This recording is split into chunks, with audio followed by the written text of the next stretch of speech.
Akashvani Hassan FM 102.2 megahertz.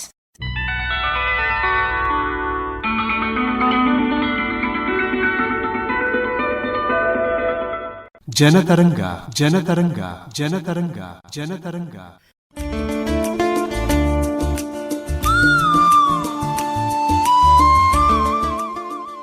ಇಂದಿನ ಈ ಕಾರ್ಯಕ್ರಮದಲ್ಲಿ ರಾಷ್ಟ್ರೀಯ ಕಾನೂನು ಸೇವಾ ಪ್ರಾಧಿಕಾರ ತ್ವರಿತ ನ್ಯಾಯದಾನಕ್ಕಾಗಿ ಹಮ್ಮಿಕೊಂಡಿರುವ ವಿವಿಧ ನ್ಯಾಯ ಅಭಿಯಾನಗಳ ಕುರಿತು ಹಾಸನದ ಜಿಲ್ಲಾ ಕಾನೂನು ಸೇವೆಗಳ ಪ್ರಾಧಿಕಾರದ ಹಿರಿಯ ಸಿವಿಲ್ ನ್ಯಾಯಾಧೀಶರು ಹಾಗೂ ಸದಸ್ಯ ಕಾರ್ಯದರ್ಶಿಗಳಾದ ಜಿಕೆ ದಾಕ್ಷಾಯಿಣಿಯವರೊಂದಿಗೆ ಸಂದರ್ಶಕರು ಅರಕಲಗೂಡುವಿ ಮಧುಸೂದನ್.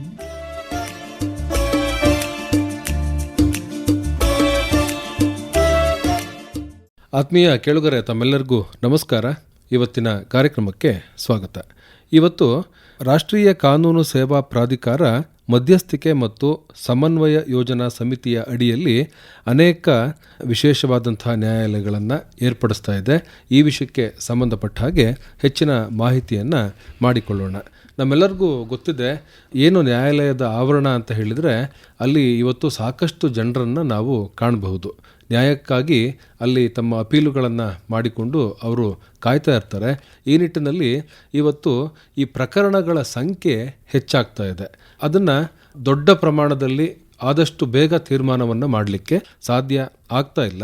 ಈ ನಿಟ್ಟಿನಲ್ಲಿ ವಿಶೇಷ ಜನತಾ ನ್ಯಾಯಾಲಯಗಳು, ಬೃಹತ್ ಜನತಾ ನ್ಯಾಯಾಲಯಗಳು ಹಾಗೂ ಮಧ್ಯಸ್ಥಿಕೆ ಇವುಗಳನ್ನು ಬಳಕೆಯನ್ನು ಮಾಡಿಕೊಂಡು ಆ ಒಂದು ಪ್ರಕರಣಗಳನ್ನು ಆದಷ್ಟು ಬೇಗ ವಿಲೇವಾರಿಯನ್ನು ಮಾಡಬೇಕು, ನ್ಯಾಯವನ್ನು ಒದಗಿಸಿಕೊಡಬೇಕು ಅನ್ನುವಂಥ ಉದ್ದೇಶದಿಂದ ರಾಷ್ಟ್ರೀಯ ಕಾನೂನು ಸೇವಾ ಪ್ರಾಧಿಕಾರ ಈ ಒಂದು ಬರುವ 3 ತಿಂಗಳುಗಳಲ್ಲಿ ಅಂತ ಅಂದರೆ ಜನವರಿ, ಫೆಬ್ರವರಿ ಹಾಗೂ ಮಾರ್ಚ್ ತಿಂಗಳುಗಳಲ್ಲಿ ಸುಮಾರು 4 ವಿಶೇಷವಾದಂತಹ ಅಭಿಯಾನಗಳನ್ನು ಹಮ್ಮಿಕೊಂಡಿದೆ.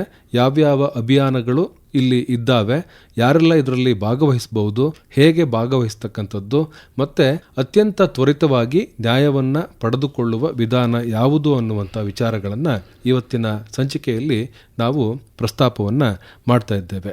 ಹೆಚ್ಚಿನ ಮಾಹಿತಿಯನ್ನು ಮಾಡಿಕೊಡ್ತಾ ಇದ್ದಾರೆ ಹಾಸನದ ಜಿಲ್ಲಾ ಕಾನೂನು ಸೇವೆಗಳ ಪ್ರಾಧಿಕಾರದ ಹಿರಿಯ ಸಿವಿಲ್ ನ್ಯಾಯಾಧೀಶರು ಹಾಗೂ ಸದಸ್ಯ ಕಾರ್ಯದರ್ಶಿಗಳಾದ ಜಿಕೆ ದಾಕ್ಷಾಯಿಣಿಯವರು. ಮೇಡಮ್, ತಮಗೆ ನಮಸ್ಕಾರ, ಕಾರ್ಯಕ್ರಮಕ್ಕೆ ಸ್ವಾಗತ. ನಮಸ್ತೆ. ಈ ಸಾಕಷ್ಟು ವಿಶೇಷವಾದಂಥ ಅಭಿಯಾನಗಳನ್ನು ರಾಷ್ಟ್ರೀಯ ಕಾನೂನು ಸೇವಾ ಪ್ರಾಧಿಕಾರ ಹಮ್ಮಿಕೊಂಡಿದೆ. ಬಹಳ ಮುಖ್ಯವಾಗಿ ಯಾವ ಅಭಿಯಾನಗಳು ನಡೀತಾ ಇದ್ದಾವೆ ಅನ್ನುವಂಥದ್ದನ್ನು ಮತ್ತು ಯಾವ ದಿವಸದಂದು ನಡೀತಾ ಇದ್ದಾವೆ ಅನ್ನುವಂಥದ್ದನ್ನು ತಿಳಿಸ್ಕೊಡಿ.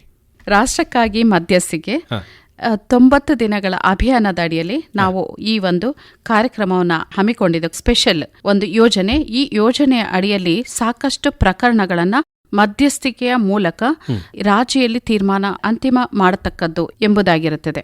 ಈಗಾಗಲೇ ನ್ಯಾಯಾಲಯದಲ್ಲಿ ಚಾಲ್ತಿಯಲ್ಲಿರುವ ಪ್ರಕರಣಗಳನ್ನ ಮಧ್ಯಸ್ಥಿಕೆಗೆ ನ್ಯಾಯಾಲಯದಿಂದ ರೆಫರ್ ಮಾಡಿಕೊಂಡು ಅಲ್ಲಿ ಒಂದು ನುರಿತ ಮಧ್ಯಸ್ಥಗಾರ ವಕೀಲರು ಅಂತ ನಾವು ಅವರಿಗೆ ಹೇಳ್ತೀವಿ. ಮಧ್ಯಸ್ಥಗಾರರು ತರಬೇತಿಯನ್ನು ಪಡೆದಂತ ಹಿರಿಯ ವಕೀಲರು ಅಲ್ಲಿ ಮಧ್ಯಸ್ಥಗಾರರಾಗಿ ಕೆಲಸ ನಿರ್ವಹಿಸ್ತಾ ಇದ್ದು ಅವರ ಒಂದು ಉಪಸ್ಥಿತಿಯಲ್ಲಿ ತಮ್ಮ ಪ್ರಕರಣಗಳನ್ನು ರಾಜಿಯಲ್ಲಿ ತೀರ್ಮಾನ ಮಾಡಿಕೊಳ್ಳುವಂಥದ್ದು. ಈ ತರಹದ ಒಂದು ಅಭಿಯಾನಗಳನ್ನು ಪ್ರಾರಂಭವನ್ನ ಮಾಡಿದೆ. ಅದರಲ್ಲಿ ಈಗ ಬಹಳ ಮುಖ್ಯವಾಗಿ 24/1/2026 ಅಂತ ಹೇಳಿದ್ರೆ ಈ ಜನವರಿ ತಿಂಗಳ 24ನೆಯ ತಾರೀಕು ಶನಿವಾರದ ದಿವಸ ವಿಶೇಷ ಜನತಾ ನ್ಯಾಯಾಲಯವನ್ನ ಆಯೋಜನೆಯನ್ನ ಮಾಡಲಾಗಿದೆ. ಇದನ್ನ ವಿಶೇಷವಾಗಿ ಈ ಭೂಸ್ವಾಧೀನ ಪ್ರಕರಣಗಳು ಏನಿರುತ್ತೋ ಇದನ್ನ ಬಗೆಹರಿಸುವ ನಿಟ್ಟಿನಲ್ಲಿ ಈ ಒಂದು ವಿಶೇಷ ಅಭಿಯಾನವನ್ನ ನಡೆಸಲಾಗ್ತಾ ಇದೆ. ಅವತ್ತು ಏನೇನೋ ನಡೆಯುತ್ತೆ, ಯಾರೆಲ್ಲ ಭಾಗವಹಿಸಬಹುದು, ಹೇಗೆ ಭಾಗವಹಿಸ್ತಕ್ಕಂಥದ್ದು, ಇದ್ರ ಬಗ್ಗೆ ವಿವರವಾದಂಥ ಮಾಹಿತಿಯನ್ನು ಮಾಡಿಕೊಡಿ. ಭೂಸ್ವಾಧೀನ ಪ್ರಕರಣಗಳು ಅದು ಜನರಿಗೆಲ್ರಿಗೂ ಚಿರಪರಿಚಿತ. ಯಾಕಂತಂದ್ರೆ ಸಾಕಷ್ಟು ರೈತರ ಭೂಮಿಯನ್ನ ಈಗಾಗಲೇ ಸರ್ಕಾರ ಭೂಸ್ವಾಧೀನ ಪಡಿಸಿಕೊಂಡಿದೆ. ಅಂದ್ರೆ ವಿವಿಧ ಯೋಜನೆಗಳಿಗೆ, ನಮ್ಮ ಕಾವೇರಿ ನೀರಾವರಿ ನಿಗಮ ಇರ್ಬೋದು, ಅಥವಾ ಹೇಮಾವತಿ ಪ್ರಾಜೆಕ್ಟ್ ಇರ್ಬೋದು, ರಿಸರ್ವೇರ್ ಪ್ರಾಜೆಕ್ಟ್ ಇರ್ಬೋದು, ಅಥವಾ ಈಗಚಿ ಯೋಜನೆ ಇರ್ಬೋದು, ಪ್ರತಿಯೊಂದು ಈ ರೀತಿ ಎಲ್ಲ ಒಂದು ಬೆನಿಫಿಷರಿ ಅಂದ್ರೆ ಉಪಯೋಗಕ್ಕೆ ರೈತಾಪಿ ಜನರ ಜಮೀನನ್ನ ಸ್ವಾಧೀನ ಪಡಿಸಿಕೊಂಡಿದೆ. ಆ ಸ್ವಾಧೀನ ಪಡಿಸಿಕೊಂಡಿರುವ ಸಂಬಂಧ ಸಾಕಷ್ಟು ಪ್ರಕರಣಗಳು ಈಗಾಗಲೇ ನ್ಯಾಯಾಲಯದಲ್ಲಿ ಚಾಲ್ತಿಯಲ್ಲಿದೆ. LAC cases, land acquisition cases, ಜೊತೆಗೆ ಕೇಸು ತೀರ್ಮಾನ ಆಗಿ ಎಕ್ಸಿಕ್ಯೂಷನ್ ಅಂದ್ರೆ ಅಮಲ್ಜಾರಿ ಅರ್ಜಿ ಕೇಸ್ ತೀರ್ಮಾನ ಆದ ನಂತರವೂ ಕೂಡ ಸರ್ಕಾರ ಅದಕ್ಕೆ ಪರಿಹಾರವನ್ನ ಇದುವರೆಗೆ ಕೊಟ್ಟಿರೋದಿಲ್ಲ. ತೀರ್ಮಾನವಾದ ಕೇಸಸ್ ಅಲ್ಲಿ ನಂತರ ಅಮಲ್ಜಾರಿ ಅರ್ಜಿಯನ್ನು ಕಕ್ಷಿದಾರರು ಸಲ್ಲಿಸಿದಾಗ ಒಂದು ಅಂತಹ ಅರ್ಜಿಯಲ್ಲಿ ಕೂಡ ಒಂದು ಡೆಪಾಸಿಟ್ ಮಾಡುವಂತ ಅವಕಾಶ ಇರುತ್ತೆ ಪರಿಹಾರದ ಹಣವನ್ನು. ಆದ್ರೆ ಇದುವರೆಗೂ ಹಣವನ್ನ ಪರಿಹಾರ ಮಾಡಿಲ್ಲ. ಆ ರೀತಿಯ ಕೇಸಸ್ ಅಂದ್ರೆ ದೇಶದಾದ್ಯಂತ ತುಂಬಾ ಇದೆ. ಇವಾಗ ಅದನ್ನ ಕಡಿಮೆ ಮಾಡ್ಲಿಕ್ಕೆ ಮತ್ತೆ ಒಂದು ಸರ್ಕಾರದ ಜವಾಬ್ದಾರಿ, ಅದರ ಜೊತೆಗೆ ರೈತರಿಗೆ ಉಪಯೋಗವನ್ನ ಮಾಡಿಕೊಡ್ಲಿಕ್ಕೆ. ಅಂದ್ರೆ ನಾವಿವತ್ತು ನೋಡ್ತಾ ಇದೀವಿ, ತುಂಬಾ ಹಿಂದೆ ಅಕ್ವೈರ್ ಮಾಡ್ಕೊಂಡಂತ ಭೂಮಿಗೆ ಕೂಡ ಇದುವರೆಗೂ ಅಂದ್ರೆ 3rd ಜನರೇಷನ್ ಈಗಾಗಲೇ ಎಂಟ್ರಿ ಆಗಿದೆ. ಫಸ್ಟ್ ಪರ್ಸನ್ ಅಂದ್ರೆ ತಾತನ ಜಮೀನು ಅಕ್ವೈರ್ ಆಗಿದ್ದು ತಾತನಿಗೂ ಇನ್ನ ಪರಿಹಾರ ಕೊಡದೇ ಇರುವಂತದ್ದು. ಮತ್ತೆ ಮಗ ಬಂದಿದ್ದಾನೆ ರೆಕಾರ್ಡಿಗೆ, ಮಗನ್ಗೂ ಕೂಡ ಪರಿಹಾರ ಸಿಕ್ಕಿಲ್ಲ. ಈಗ ಮೊಮ್ಮಗ ಇದ್ದಾನೆ ರೆಕಾರ್ಡ್ ಮೇಲೆ, ಅವರಿಗೂ ಕೂಡ ಇನ್ನು ಪರಿಹಾರ ಕೊಡ್ಲಿಕ್ಕೆ ಕಷ್ಟ ಆಗ್ತಾ ಇದೆ. ಅಂದ್ರೆ ಸರ್ಕಾರದಿಂದ ಹಣ ಬರ್ತಿಲ್ಲ ಅನ್ನೋದೇ ನಮ್ಮ ಒಂದು ಎದುರುದಾರರ ಉತ್ತರ ಆಗಿದೆ. ಅದರಿಂದ ಇದನ್ನೆಲ್ಲ ಮನಗಂಡು ಅವರಿಗೆ ಒಂದು ಬೇಗ ಪರಿಹಾರವನ್ನ ಕೊಡಬೇಕು. ಯಾಕಂತಂದ್ರೆ ಬಡ ರೈತಾಪಿ ಜನರು ಭೂಮಿಯನ್ನ ಕಳ್ಕೊಂಡಿರ್ತಾರೆ. ಆದ್ರಿಂದ ಅವರಿಗೆ ಪರಿಹಾರ ಬೇಗ ಸಿಗ್ಬೇಕು ಮತ್ತು ಅವರಿಗೆ ಒಳ್ಳೇದಾಗಬೇಕು ಅನ್ನೋ ನಿಟ್ಟಿನಲ್ಲಿ ನಮ್ಮ ಈ ಒಂದು ರಾಷ್ಟ್ರೀಯ ಕಾನೂನು ಸೇವಾ ಪ್ರಾಧಿಕಾರ ಈ ಒಂದು ವಿಶೇಷ ಲೋಕ ಅದಾಲತನ್ನ ದಿನಾಂಕ 24/1/2026 ದೇಶದಾದ್ಯಂತ ಹಮ್ಮಿಕೊಂಡಿದೆ. ನಾವು ಈಗಾಗಲೇ ಇದರಲ್ಲಿ ಏನ್ ಸ್ಟೆಪ್ಸ್ ತಗೊಂಡಿದೀವಿ ಅಂತಂದ್ರೆ, ನಮ್ಮ ಮಾನ್ಯ ಪ್ರಧಾನ ಜಿಲ್ಲಾ ಮತ್ತು ಸತ್ರ ನ್ಯಾಯಾಧೀಶರು ಈಗಾಗಲೇ ಸಂಬಂಧಪಟ್ಟ ಕ್ಲೇಮುದಾರರು ಅಂದ್ರೆ ಯಾರು ಒಂದು ಭೂಮಿಯನ್ನ ಕಳ್ಕೊಂಡಿದ್ದಾರೆ ಅಂತ ವ್ಯಕ್ತಿಗಳನ್ನ ರೆಪ್ರೆಸೆಂಟ್ ಮಾಡ್ತಾ ಇರುವಂತ ವಕೀಲರು ಹಾಗೂ ನಮ್ಮ SLA special land acquisition officer including DC and concerned stake holders ಮತ್ತೆ ಅವರನ್ನ ರೆಪ್ರೆಸೆಂಟ್ ಮಾಡ್ತಾ ಇರುವಂತಹ ವಕೀಲರು, ಅದಲ್ಲದೆ DGP ಡಿಸ್ಟ್ರಿಕ್ಟ್ ಗವರ್ನಮೆಂಟ್ ಪ್ಲೀಡರ್, ಇವರ ಎಲ್ಲರ ಸಮಕ್ಷಮದಲ್ಲಿ ಈಗಾಗಲೇ ಸಾಕಷ್ಟು ಸಭೆಗಳನ್ನ ಕರೆದು ಅವರಿಗೆ ಡೈರೆಕ್ಷನ್ ಅನ್ನ ನೀಡಿದೆ. ಅಂದ್ರೆ ಇವಾಗ ಇದರಲ್ಲಿ ರಾಜಿ ಮಾಡ್ಕೊಳ್ಳುವಂತ ಅವಕಾಶ ಇದೆ. ರೈತರು ಕೆಲವೊಂದಷ್ಟು ಹಣವನ್ನ ಬಿಟ್ಕೊಡ್ಲಿಕ್ಕೆ ಅವರು ರೆಡಿ ಇದ್ದಾರೆ. ಯಾಕಂದ್ರೆ ಅವರಿಗೆ ಪರಿಹಾರ ಬರೋದು ತುಂಬಾ ಅವಶ್ಯಕತೆ ಇದೆ. ಅದರಿಂದ ತಮಗೆ ಏನು ಒಂದು ಕೋರ್ಟಿನಲ್ಲಿ ಕೂಡ ನಿಗದಿಪಡಿಸಿದೆ ಅದರಲ್ಲಿ ಒಂದು ಇಂಟ್ರೆಸ್ಟ್ ಅನ್ನ ಬಡ್ಡಿಯನ್ನ ಬಿಟ್ಕೊಡ್ಲಿಕ್ಕೆ ಕೂಡ ತಯಾರಿದ್ದಾರೆ. ಇನ್ ಸ್ಪೈಟ್ ಆಫ್ ದಟ್ ಆದ್ರೂ ಕೂಡ ನಮ್ಮ ಸರ್ಕಾರ ಅವರಿಗೆ ಒಂದು ಪರಿಹಾರದ ಹಣವನ್ನು ಕೊಡ್ಲಿಕ್ಕೆ ತಡ ಮಾಡ್ತಾ ಇದೆ. ಅದರಿಂದ ಅದು ಶೀಘ್ರವಾಗಿ ಆಗ್ಬೇಕು ಅನ್ನೋ ಒಂದು ನಿಟ್ಟಿನಲ್ಲಿ ಈ ಒಂದು ವಿಶೇಷ ಲೋಕ ಅದಾಲತನ್ನ ನಡೆಸ್ತಾ ಇದ್ದೇವೆ. ವಿಶೇಷವಾಗಿ ಹಾಸನ ಜಿಲ್ಲೆ ಅಂತ ಅಂದಾಗ ಇಲ್ಲಿ 3 ಅಣೆಕಟ್ಟೆಗಳನ್ನ ನಾವು ನೋಡಬಹುದು. ಅಣೆಕಟ್ಟುಗಳಿಗೆ ಮುಳುಗಡೆ ಆಗಿರ್ತಕ್ಕಂಥವರ ಒಂದು ಪ್ರಮಾಣ ಹೆಚ್ಚಾಗಿ ಇದೆ. ಈ ನಿಟ್ಟಿನಲ್ಲಿ ಈ ಅಣೆಕಟ್ಟೆಗಾಗಿ ಜಮೀನನ್ನ ಕಳೆದುಕೊಂಡವರು ಕೂಡ ಈ ಒಂದು ವಿಶೇಷ ಅಭಿಯಾನದಲ್ಲಿ ಭಾಗವಹಿಸಬಹುದು. ಹೌದು, ಕಳ್ಕೊಂಡವರು ಭೂಮಿಯನ್ನ, ಅಂದ್ರೆ ಯಾರ ಭೂಮಿ ಒಂದು ಅಕ್ವಿಸಿಷನ್ ಆಗಿದೆ ಅಂತ ಎಲ್ಲರೂ ಕೂಡ ಈ ಒಂದು ಲೋಕ ಅದಾಲತ್ನಲ್ಲಿ ಪಾರ್ಟಿಸಿಪೇಟ್ ಮಾಡಬಹುದು. ಇಲ್ಲಿ ಭಾಗವಹಿಸಬೇಕು ಅಂತ ಹೇಳಿದ್ರೆ ಏನ್ ಮಾಡಬೇಕು? ಕೃಷಿಕರು ಅಥವಾ ಆ ಒಂದು ಭೂಮಿಯನ್ನ ಕಳೆದುಕೊಂಡಂತವ್ರು ಹೇಗೆ ಬರಬೇಕಾಗುತ್ತೆ? ಈ ಒಂದು ವಿಶೇಷ ಅಂತಂದ್ರೆ ಆಲ್ರೆಡಿ ಈಗಾಗಲೇ ನಾವು ಆ ರೀತಿಯ ಕೇಸಸ್ ನ ಐಡೆಂಟಿಫೈ ಮಾಡಿದೀವಿ. ಆ ಲಿಸ್ಟ್ ಅನ್ನ ಸರ್ಕಾರಕ್ಕೆ ಕೂಡ ಫಾರ್ವರ್ಡ್ ಮಾಡಿದೀವಿ. ಅಂದ್ರೆ DC ಅವ್ರ ಆಫೀಸಿಗೆ ಆಲ್ರೆಡಿ ನಾವು ಕಳ್ಸಿಕೊಟ್ಟಿದೀವಿ ಮತ್ತೆ ಅವ್ರ ಗಮನಕ್ಕೆ ಆಲ್ರೆಡಿ ಬಂದಿದೆ. ಈಗ ಉಳಿದಿದ್ದು ಅವರ ಒಂದು ಪ್ರೋಸೆಸ್ ಅಂದ್ರೆ ಅವರು ಸರ್ಕಾರಕ್ಕೆ ಬರ್ಕೊಂಡು ಆ ನಂತರ ಅಮೌಂಟ್ ಅನ್ನ ತಮ್ಮಲ್ಲಿ ಪಡ್ಕೊಂಡು ಕೋರ್ಟಿಗೆ ಡೆಪಾಸಿಟ್ ಮಾಡಬೇಕಾಗಿರುತ್ತೆ. ಹಾಗಾಗಿ ಯಾರೆಲ್ಲ ಈ ಒಂದು ಭೂಸ್ವಾಧೀನಕ್ಕೆ ಒಳಗಾಗಿದ್ರೋ ಅವರೆಲ್ಲರಿಗೂ ಕೂಡ ಇದೊಂದು ಒಳ್ಳೆಯ ಅವಕಾಶ. ಅವರು ಭಾಗವಹಿಸುವ ಮೂಲಕ ಅವ್ರಿಗೆ ಏನು ನ್ಯಾಯದ ನಿರೀಕ್ಷೆಯಲ್ಲಿದ್ದಾರೋ ಅದನ್ನ ಪಡೆದುಕೊಳ್ಬಹುದು. ಇನ್ನು ಎರಡನೇದಾಗಿ ಫೆಬ್ರವರಿ 28ನೇ ತಾರೀಕು ಅವತ್ತು ಕೂಡ ಶನಿವಾರ 2026ನೇ ಇಸ್ವಿ ಅವತ್ತು ಈ ಹಿರಿಯ ನಾಗರಿಕರ ಒಂದಷ್ಟು ಸಮಸ್ಯೆಗಳನ್ನ ಪರಿಹರಿಸುವ ನಿಟ್ಟಿನಲ್ಲಿ ಒಂದು ವಿಶೇಷವಾದಂತಹ ಅಭಿಯಾನವನ್ನ ಅಂದು ಹಮ್ಮಿಕೊಳ್ಳಲಾಗಿದೆ. ಹಿರಿಯ ನಾಗರಿಕರು ಯಾವ್ಯಾವ ಸಮಸ್ಯೆಗಳನ್ನ ಇಲ್ಲಿ ತರಬಹುದು ಮತ್ತೆ ಹೇಗೆ ಅವರು ಪರಿಹಾರವನ್ನ ಪಡೆದುಕೊಳ್ಬಹುದು? ಇದು ಒಂದು ಒಳ್ಳೆ ಪ್ರಶ್ನೆ ಆಗಿದೆ. ನ್ಯಾಯಾಲಯದಲ್ಲಿ ಚಾಲ್ತಿಯಲ್ಲಿರುವ ಹಾಗೆ ಇದಕ್ಕೆ ಒಂದು ಸ್ಪೆಸಿಫಿಕ್ ಟ್ರಿಬ್ಯುನಲ್ ಯಾವ್ದಂತಂದ್ರೆ AC ನ್ಯಾಯಾಲಯ ಅಂದ್ರೆ ಅಸಿಸ್ಟೆಂಟ್ ಕಮಿಷನರ್ ಅವರ ನ್ಯಾಯಾಲಯ, ಉಪ ವಿಭಾಗಾಧಿಕಾರಿಗಳ ನ್ಯಾಯಾಲಯದಲ್ಲಿ ಸಾಕಷ್ಟು ಅಂದ್ರೆ ಸ್ಪೆಸಿಫಿಕ್ ಆಗಿ ಈ ಒಂದು ಕೇಸ್ಗಳನ್ನ ನಡೆಸಲಿಕ್ಕೆ ಅಂತಾನೆ ಪ್ರಾರಂಭವಾದ ಒಂದು ಟ್ರಿಬ್ಯುನಲ್ ಅಂತ ಹೇಳ್ಬೇಕು. ಅಂದ್ರೆ maintenance and welfare of parents and senior citizens act 2007 ಈ ಒಂದು ಕಾಯ್ದೆ 2007ರಲ್ಲಿ ಜಾರಿಗೆ ಬಂತು. ಇದರಲ್ಲಿ ತಮ್ಮ ಮಕ್ಕಳ ವಿರುದ್ಧ ಜೀವನಾಂಶವನ್ನ ಕೇಳಿ ನ್ಯಾಯಾಲಯಕ್ಕೆ ಬರುವಂತ ಒಂದು ತಂದೆ ತಾಯಿಗಳ ಸಂಖ್ಯೆ ಇವತ್ತು ಗಣನೀಯವಾಗಿ ಹೆಚ್ಚಾಗಿದೆ.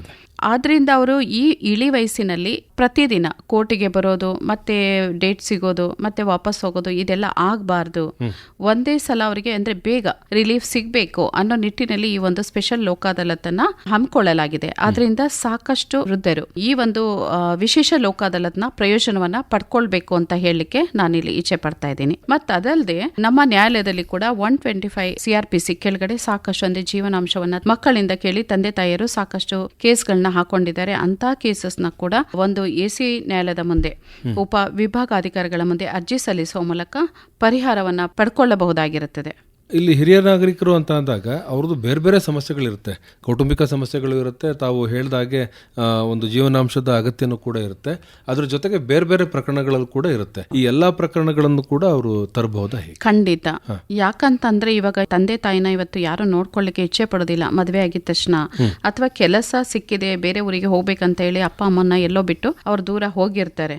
ಅಂತ ಸಮಯದಲ್ಲಿ ಈ ಇಳಿ ವಯಸ್ಸಿನಲ್ಲಿ ತಂದೆ ತಾಯಿಗಳು ತಮ್ಮ ಮಕ್ಕಳ ಜೊತೆ ವಾಸ ಮಾಡಬೇಕು ಅನ್ನೋ ಇಚ್ಛೆನೂ ಕೂಡ ಇರುತ್ತೆ. ಆ ರೀತಿಯ ಪ್ರಕರಣಗಳನ್ನು ಅಂದರೆ ನಾನು ವಾಸ ಮಾಡಬೇಕಾಗಿದೆ ಅಥವಾ ನನಗೆ ಅವರಿಂದ ಒಂದು ಜೀವನಾಂಶವನ್ನು ಕೊಡಿಸ್ಬೇಕು ಅಂತ ಹೇಳಿದಾಗ ಅರ್ಜಿಯನ್ನು ಸಲ್ಲಿಸಿ ಅಲ್ಲಿ ವಯೋವೃದ್ಧರು ಅಲ್ಲಿ ಬಂದಾಗ ಇಮಿಡಿಯೇಟ್ ಅಲ್ಲಿಂದ ಒಂದು ನೋಟಿಸ್ ಹೋಗುತ್ತೆ ಎ ಸಿ ನ್ಯಾಯಾಲಯದಿಂದ.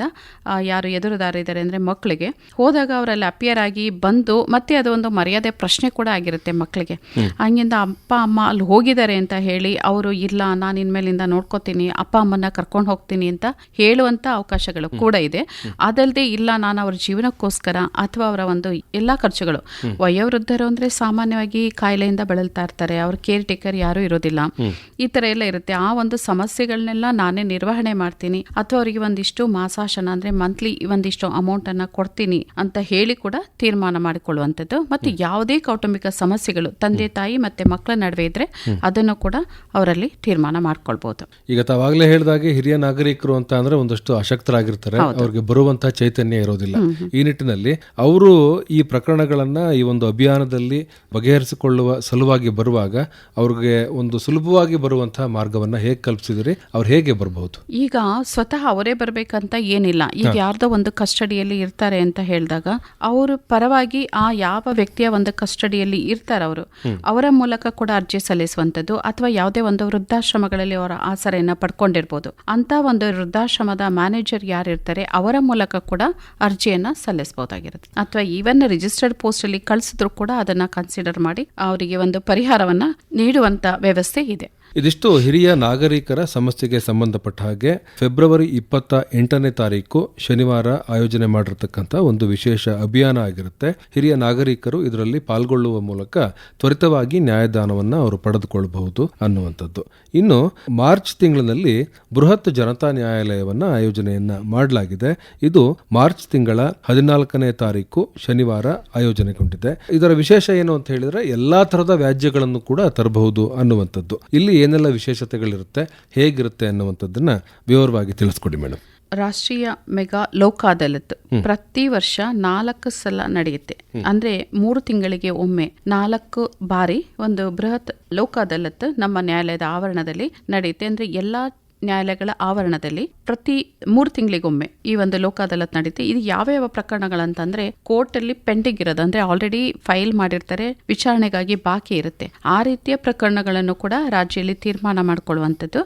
ಅಥವಾ ಪ್ರೀ ಲಿಟಿಗೇಷನ್ ಕೇಸಸ್ ಅಂದ್ರೆ ವ್ಯಾಜ್ಯ ಪ್ರಕರಣಗಳು ಅಂತ ಹೇಳ್ತೀವಿ. ಅಂದ್ರೆ ಕೋರ್ಟಿಗೆ ಹಾಕೋದಕ್ಕೆ ಮೊದಲೇ, ಈಗ ಫಾರ್ ಎಕ್ಸಾಂಪಲ್ ಒಂದು ವೈವಾಹಿಕ ಪ್ರಕರಣ ಇರ್ಬೋದು, ಗಂಡನಿಗೆ ಹೆಂಡತಿ ಮೇಲೆ ಏನೋ ಒಂದು ಇದಿರ್ಬೋದು, ಅಂದ್ರೆ ಗಲಾಟೆ ಆಗಿರುತ್ತೆ, ಅವ್ರ ನಡುವೆ ಅಂಡರ್ಸ್ಟ್ಯಾಂಡಿಂಗ್ ಇರೋದಿಲ್ಲ. ಅಂತ ಸಮಯದಲ್ಲಿ ಕೋರ್ಟಿಗೆ ಹೋಗೋದಕ್ಕಿಂತ ಮೊದಲೇ ನಮ್ಗೆ ಏನಾದ್ರೂ ಒಂದು ಪರಿಹಾರ ಪಡ್ಕೊಳ್ಬಹುದಾ ಅಂತ ಅವ್ರಿಗೊಂದು ಯೋಚನೆ ಮಾಡ್ತಿರ್ಬೋದು.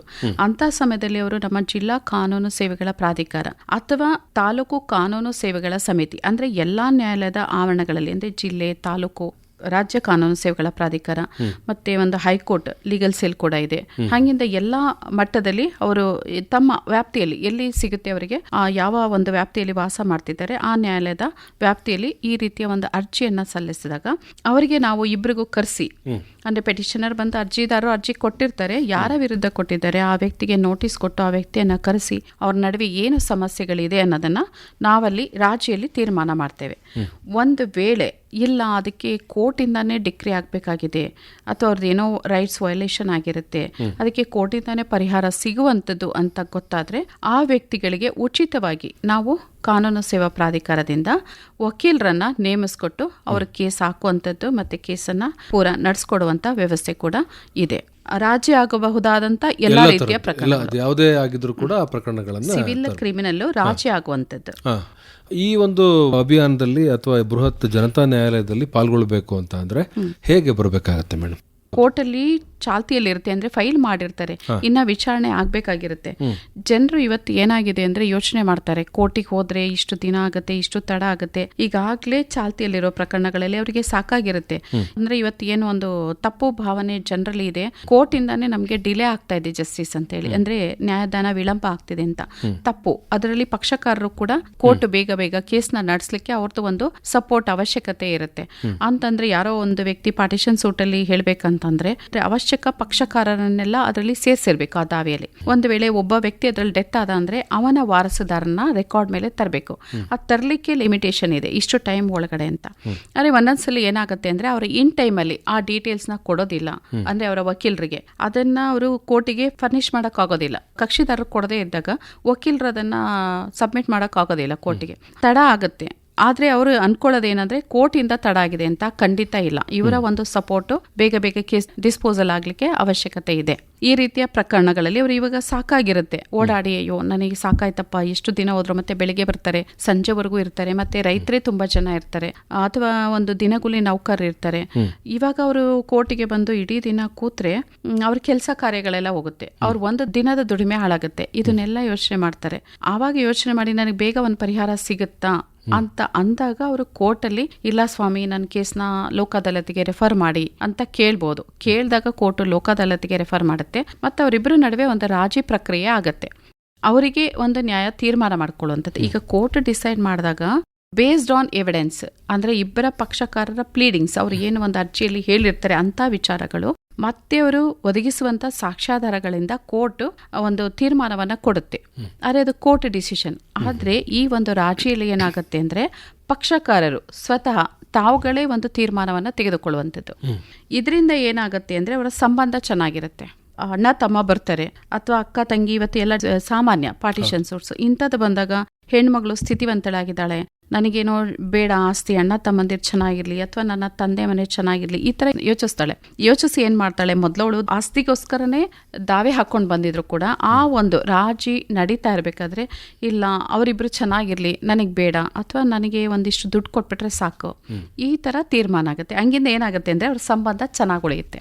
ಈಗ ಕೋರ್ಟಲ್ಲಿ ಏನೋ ಒಂದು ಡಿಸಿಷನ್ ಆದಾಗ ಅದ್ರ ವಿರುದ್ಧ ಅಗ್ರೀವ್ಡ್ ಪರ್ಸನ್ ಅಂತ ಹೇಳ್ತೀವಿ, ಅಂದ್ರೆ ಯಾರ ವಿರುದ್ಧ ಒಂದು ಆದೇಶ ಆಗಿರುತ್ತೆ ಅಂತ ವ್ಯಕ್ತಿ ಅಪೀಲ್ ಹೋಗ್ಬೇಕಂತಾನೆ. ಈ ರೀತಿ ರಾಜಿಯಲ್ಲಿ ತೀರ್ಮಾನ ಆದ್ರೆ ಅಪೀಲ್ ಹೋಗುವಂತ ಅವಕಾಶ ಬರೋದೇ ಇಲ್ಲ ಅವರಿಗೆ.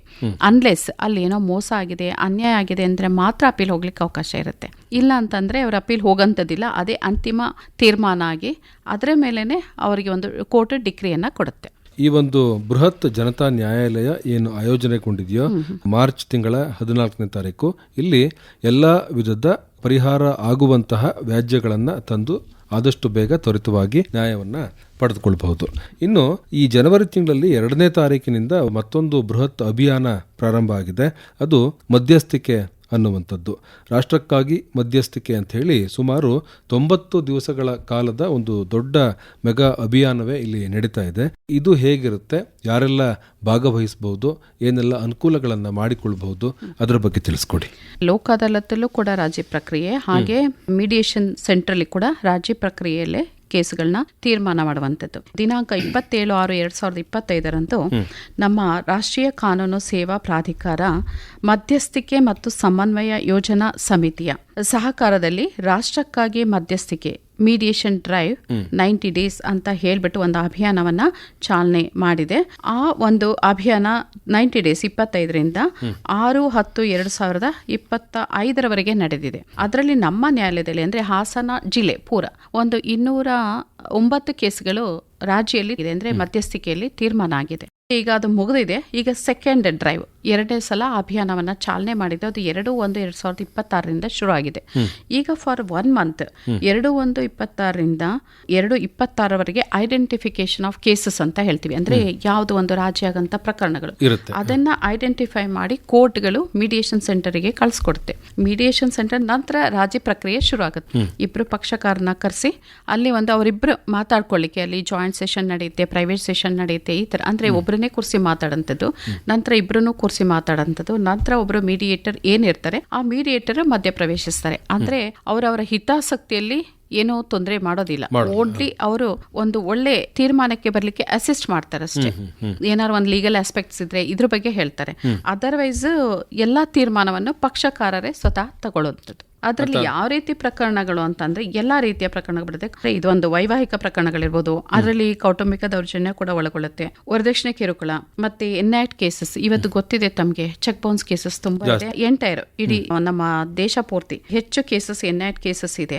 ಅದಂತರ ಅಪಘಾತ ಪರಿಹಾರ ಪ್ರಕರಣಗಳು ತಮಗೆ ಗೊತ್ತಿರಬಹುದು. ಹೈವೇಗಳು ಇರೋದ್ರಿಂದ ಇವಾಗಂತೂ ಹೆಚ್ಚಿಗೆ ಆಗಿದೆ MSC ಕೇಸಸ್ ಅದರಲ್ಲಿ. ಮತ್ತೆ ರಾಜಿ ಆಗಬಹುದಾದ ಕ್ರಿಮಿನಲ್ ಪ್ರಕರಣಗಳು. ಈಗ 302 ಮಾಡ್ಬಿಟ್ಟು ಅವನು ರಾಜಿ ಮಾಡ್ಕೋತೀನಿ ಅಂದ್ರೆ ಆಗೋದಿಲ್ಲ. ಮೈನರ್ ಅಫೆನ್ಸಸ್ ಅಷ್ಟೇ, ಅದರಲ್ಲಿ ಕಾಂಪೌಂಡಬಲ್ ಅಫೆನ್ಸಸ್ ಅಂತಾನೆ ಇರುತ್ತೆ. ಆ ರೀತಿಯ ಪ್ರಕರಣಗಳನ್ನ ರಾಜಿ ಮಾಡ್ಕೊಳ್ಬಹುದು. ಮತ್ತೆ ಭೂ ಸ್ವಾಧೀನ, ನಾನು ಈಗಾಗಲೇ ಹೇಳಿದೆ, LIC ಪ್ರಕರಣಗಳು, ಮತ್ತೆ ಸೇವೆಗಳಿಗೆ ಸಂಬಂಧಪಟ್ಟ ಪ್ರಕರಣಗಳು, ಯಾವ್ದಾದ್ರು ಒಂದು ಸರ್ವಿಸ್ ಮ್ಯಾಟರ್ಸ್ ಇರ್ಬೋದು, ಮತ್ತೆ ಕಾರ್ಮಿಕ ಕಾಯ್ದೆ ಅಡಿಯಲ್ಲಿ ಬರುವಂತದ್ದು, ಮತ್ತೆ ಕನ್ಸ್ಯೂಮರ್ ಕೋರ್ಟ್ ಅಲ್ಲಿ ಪ್ರಕರಣಗಳು ದಾಖಲಿಸ್ತದೆ ಅಂತ ಒಂದು ಪ್ರಕರಣಗಳು, ವಾಣಿಜ್ಯ ವಿವಾದ ಅಂದ್ರೆ ಕಮರ್ಷಿಯಲ್ ಸೋರ್ಸ್ ಅಂತ ಹೇಳ್ತೀವಿ, ಮತ್ತೆ ಇತರ ಯಾವುದೇ ಒಂದು ರಾಜಿ ಮಾಡಬಹುದಂತ ಎಲ್ಲಾ ರೀತಿಯ ಸಿವಿಲ್ ಪ್ರಕರಣಗಳನ್ನು ಈ ಒಂದು ಮೀಡಿಯೇಷನ್ ಮೂಲಕ ರಾಜಿ ಮಾಡ್ಕೊಬಹುದು. ರಾಷ್ಟ್ರೀಯ ಕಾನೂನು ಸೇವಾ ಪ್ರಾಧಿಕಾರ ಏನು ಬೇರೆ ಬೇರೆ ತರಹದ ಅಭಿಯಾನಗಳನ್ನು ಹಮ್ಮಿಕೊಂಡಿದೆಯೋ, ವಿಶೇಷ ಜನತಾ ನ್ಯಾಯಾಲಯ ಆಗ್ಬೋದು, ಬೃಹತ್ ಜನತಾ ನ್ಯಾಯಾಲಯ ಆಗ್ಬೋದು, ಮಧ್ಯಸ್ಥಿಕೆ ಆಗ್ಬೋದು, ಇಂತಹ ಒಂದು ಅಭಿಯಾನಗಳಲ್ಲಿ ಪಾಲ್ಗೊಳ್ಳುವ ಮೂಲಕ ಕಕ್ಷಿದಾರರು ಅಥವಾ ಜನಸಾಮಾನ್ಯರು ಯಾವೆಲ್ಲ ಅನುಕೂಲಗಳನ್ನ ಮಾಡಿಕೊಳ್ಬಹುದು? ಇದರಿಂದ ತುಂಬಾ ಅನುಕೂಲತೆಗಳು ಇದೆ. ಆದ್ರೆ ಜನರಿಗೆ ನಾವು ಪದೇ ಪದೇ ಈ ಒಂದು ಅವೇರ್ನೆಸ್ ಅಂದ್ರೆ ತಿಳುವಳಿಕೆಯನ್ನ ಕೊಡ್ತಾ ಇರ್ತೀವಿ. ಆದರೂ ಕೂಡ ಮನುಷ್ಯನಲ್ಲಿ ಏನದು ನೇಚರು ಬದಲಾಗ್ತಾ ಇಲ್ವಾ ಏನೋ ಗೊತ್ತಾಗ್ತಿಲ್ಲ. ಅಂತಂದ್ರೆ ಜಿದ್ದು ಅಷ್ಟೇ. ಅವ್ನು ಸುಪ್ರೀಂ ಕೋರ್ಟಿಗೆ ಹೋದ್ರು ನಾನು ಬಿಡೋದಿಲ್ಲ, ಹೋಗ್ಲಿ ಬಿಡಿ, ಈ ತರದ್ದಿರುತ್ತೆ. ಕೋರ್ಟ್ ಕೂಡ ತುಂಬಾ ಎಫರ್ಟ್ಸ್ ಆಗ್ತಾ ಇರುತ್ತೆ, ರಾಜಿ ಮಾಡ್ಕೊಳ್ಳಿ, ಸುಪ್ರೀಂ ಕೋರ್ಟಿಗೆ ಹೋದ್ರೂ ಇದೆ. ಯಾಕಂದ್ರೆ ಇವತ್ತು ಹೆಣ್ಣು ಮಕ್ಕಳಿಗೆ ಈಕ್ವಲ್ ರೈಟ್ಸ್ ಆನ್ಸೆಸ್ಟ್ರಲ್ ಪ್ರಾಪರ್ಟಿಯಲ್ಲಿ ಇದೆ. ಏನು ಶೇರ್ ಇದೆ ಗಂಡು ಮಗನಿಗೆ ಅಷ್ಟೇ ಪಾಲಿದೆ. ಆದ್ರೆ ಅದನ್ನ ಈ ಹಂತದಲ್ಲಿ ಇಲ್ಲೇನೆ ಕೂತು ಇಬ್ರು ಮಾತಾಡಿದ್ರೆ ಪರಿಹಾರ ಸಿಗ್ಬೋದು. ಆದ್ರೆ ನೀವು ಇಲ್ಲಿಂದ ಅಲ್ಲಿವರೆಗೆ ಹೋಗ್ತೀವಿ ಅಂದ್ರೆ ನಿಮ್ಮ ಟೈಮ್ ಎಷ್ಟು ವೇಸ್ಟ್ ಆಗುತ್ತೆ, ಮತ್ತೆ ಹಣ ಎಷ್ಟು ವೇಸ್ಟ್ ಆಗುತ್ತೆ, ಮತ್ತೆ ನಿಮ್ಮ ಕೆಲಸ ಅದು ಹಾಳಾಗುತ್ತೆ. ಅದ್ರ ಜೊತೆಗೆ ಸಂಬಂಧ, ಮೇನ್ ಸಂಬಂಧಗಳು ಪೂರಾ ಹಾಳಾಗ್ತಾ ಇದೆ. ಆದ್ರಿಂದ ಈ ರಾಜಿಯಿಂದ ಇಷ್ಟನ್ನ ನೀವು ಉಳಿಸಬಹುದು. ಸಂಬಂಧ ಮೊದಲನೇದಾಗಿ, ಸಮಯ, ಮತ್ತೆ ನಿಮ್ಗೆ ಶೀಘ್ರವಾಗಿ ಒಂದು ನ್ಯಾಯದಾನ ಸಿಗುತ್ತೆ, ಜೊತೆಗೆ ಹಣ ಉಳಿಯುತ್ತೆ. ಈಗ ವಕೀಲರನ್ನ ನೇಮಿಸ್ಕೊಳ್ಳಿಕ್ಕೂ ಕೂಡ ಕೆಲವರಿಗೆ ಕಷ್ಟ ಇರುತ್ತೆ. ಅದರಿಂದ ಅಷ್ಟು ನಾವು ಫೀಸ್ ಕೊಟ್ಟು ನೇಮಿಸ್ಕೊಳ್ಳೋಕ್ಕಾಗಲ್ಲ, ಈ ಥರ ಎಲ್ಲ ಕಷ್ಟಪಡ್ತಿರ್ತಾರೆ. ಆದರೆ ಇದರಲ್ಲಿ ಒಂದೇ ಸಮಯದಲ್ಲಿ ಆ ಒಂದು ಕೇಸ್ ತೀರ್ಮಾನ ಆಗುವಂಥ ಅವಕಾಶ ಇರುತ್ತೆ.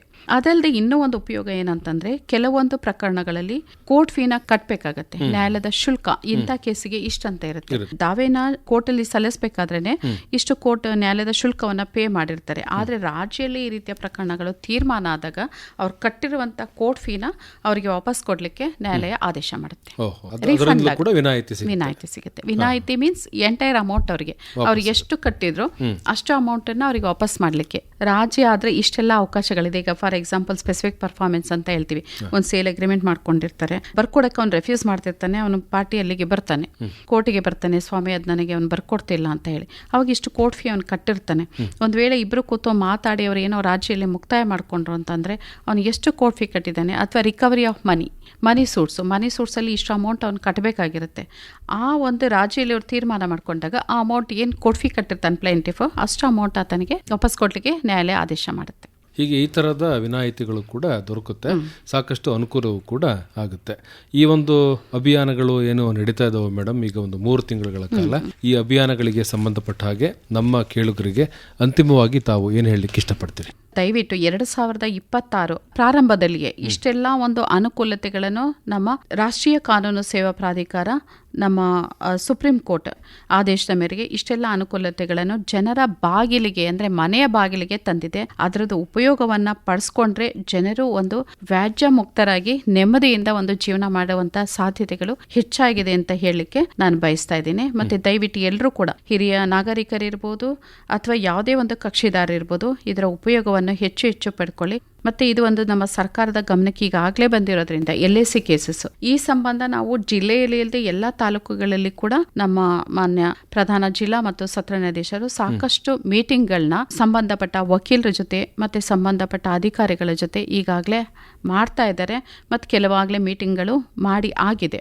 ಅದರಿಂದ ಹೆಚ್ಚು ಅಂದ್ರೆ ಕಕ್ಷಿದಾರರು ಮುಂದೆ ಬಂದಾಗ, ಮತ್ತೆ ಅವರ ವಕೀಲರ ಬಳಿ ಅಪ್ರೋಚ್ ಮಾಡಿದಾಗ, ಮತ್ತೆ ಸರ್ಕಾರದ ಅಧಿಕಾರಿಗಳನ್ನು ಈ ಬಗ್ಗೆ ಅವರು ಸಂಧಿಸಿದಾಗ ಹೆಚ್ಚಿನ ಒಂದು ಪರಿಹಾರ ಅಂದ್ರೆ ಕ್ಲೇಮ್ ಅಮೌಂಟ್ ಅಲ್ಲ, ಬೇಗ ಅವ್ರ ಕೇಸನ್ನು ಒಂದು ಇತ್ಯರ್ಥ ಮಾಡ್ಕೊಳ್ಳುವಂತ ಸಮಸ್ಯೆಯನ್ನು ಬಗೆಹರಿಸಿಕೊಳ್ಳುವಂತ ಸಾಧ್ಯತೆಗಳು ಹೆಚ್ಚಾಗಿದೆ ಅಂತ ಹೇಳಲಿಕ್ಕೆ ಇಚ್ಛೆ ಪಡ್ತೀನಿ. ಒಳ್ಳೆಯದು ಮೇಡಮ್.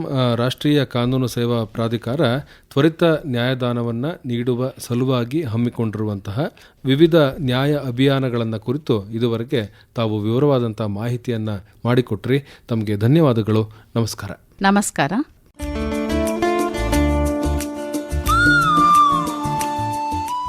ಇದುವರೆಗೆ ರಾಷ್ಟ್ರೀಯ ಕಾನೂನು ಸೇವಾ ಪ್ರಾಧಿಕಾರ ತ್ವರಿತ ನ್ಯಾಯದಾನಕ್ಕಾಗಿ ಹಮ್ಮಿಕೊಂಡಿರುವ ವಿವಿಧ ನ್ಯಾಯ ಅಭಿಯಾನಗಳ ಕುರಿತು ಹಾಸನದ ಜಿಲ್ಲಾ ಕಾನೂನು ಸೇವೆಗಳ ಪ್ರಾಧಿಕಾರದ ಹಿರಿಯ ಸಿವಿಲ್ ನ್ಯಾಯಾಧೀಶರು ಹಾಗೂ ಸದಸ್ಯ ಕಾರ್ಯದರ್ಶಿಗಳಾದ ಜಿಕೆ ದಾಕ್ಷಾಯಿಣಿಯವರೊಂದಿಗೆ ಸಂದರ್ಶನ ಮೂಡಿಬಂತು. ಇವರನ್ನ ಸಂದರ್ಶಿಸಿದವರು ಅರಕಲಗೂಡುವಿ ಮಧುಸೂದನ್. ಸಹಕಾರ ನಾಜಿಮಾ ಬಾನು.